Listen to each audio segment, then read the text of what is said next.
Bulb جلے گا، پنکھے چلیں گے تو اللہ تیری قبر میں گرمیوں میں ٹھنڈے کا انتظام کرے گا. لیکن ایسا گونگا بہرا اپاہج معاشرہ ہمارا ہے، کچھ فکر نہیں ہے.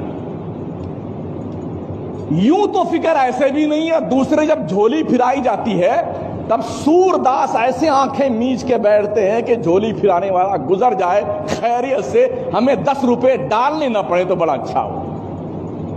یہی ہو رہا ہے نا.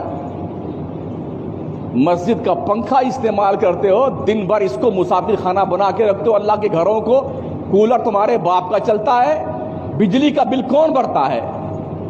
ٹھنڈا پانی تمہارے لیے ہے، وضو کے لیے پانی تمہارے لیے ہے، اور جناب والا باتھ روم تمہارے لیے ہے. یہ ساری دریاں انتظام تمہارے لیے ہیں. تو 15-20 روپے تمہاری جیب سے نکلتے تمہیں موت آتی ہے کیا؟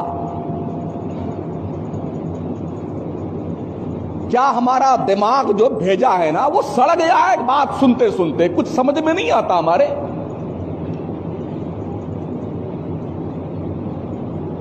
پوچھو نا کمیٹی والوں سے کتنا بل بھرنا پڑتا مہینے میں. ایک ایک آدمی ایک ایک کولر چلا کے سوتا جیسے اس کے باپ کی پراپرٹی ہے. مسجد نہیں ہے یہ. اگر ہم نے آج کے بعد دیکھ رہے دھکے مار کے نکالیں گے اس کو سمجھنا نہیں آتا اس بات کو. صبح فجر سے لے کے بیٹے دو بجے تک سوتے ہیں مسجد میں. جب ایک پنکھے میں 5-7 آدمی سو سکتے ہیں، ایک کولر کے سامنے 8-10 آدمی آرام کر سکتے ہیں، تو الگ الگ کولر چلا کے الگ الگ پنکھے چلا کر کے سونا تمہارے باپ کی پراپرٹی ہے مسجد. اور اتنے بدتمیز قسم کے لوگ ہیں، پنکھے چلا کے آرام سے بیٹھیں گے اور جب جانے لگیں گے تو یہ بھی توفیق ان بدبختوں کو نہیں ہوتی ہے کم از کم بٹن تو بند کر کے جائے پنکھے کا.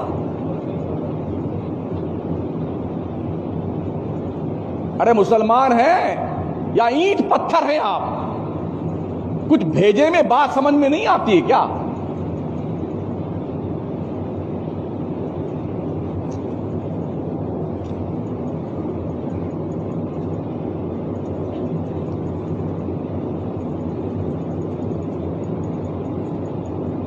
غیروں کے ہاں آپ کا تو زیادہ سابقہ، کبھی گردوارے میں کبھی مندر میں. لوگ وہاں پر جو رفاہی کام کرتے ہیں نا، جو ہم نے پڑھا ہے، جو ہم نے سنا ہے، لاکھوں روپے ڈونیشن دینے کے لیے لوگ لائن میں کھڑے رہتے ہیں. مہینوں بعد نمبر آتا ہے، مہینوں بعد. اسے جانتے ہو نہیں آپ لوگ؟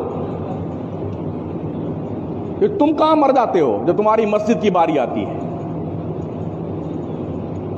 تمہارے دماغ کی بتیاں کیوں بجھ جاتی ہیں جب مسجد میں آتے ہو؟ تو کیا یہ سمجھتے ہو کہ ہمارے محلے کی مسجد ہے؟ ہماری مسجد تمہارے باپ کی نہیں ہے نا. ہمارے باپ کی مسجد، مسجد خدا کا گھر ہے، خدا کا. سن لیا؟ ہاں، یہ اللہ کا گھر ہے، کسی کے باپ کی پراپرٹی نہیں ہے مسجد. شرافت سے نماز پڑھنے آئیے، انسانیت سے رہیے مسجد میں، اللہ گھر میں. مسجد کو چوپال بنا لیا تم نے یار. 5 ماہ بیٹھے گپے لڑا رہے ہیں، 10 ماہ بیٹھے ڈینگے مار رہے ہیں. اسی کام کے لیے رمضان آیا ہوا کیا؟ تمہاری ڈینگے سننے کے لیے؟ تمہاری بکواس سننے کے لیے رمضان آیا ہے؟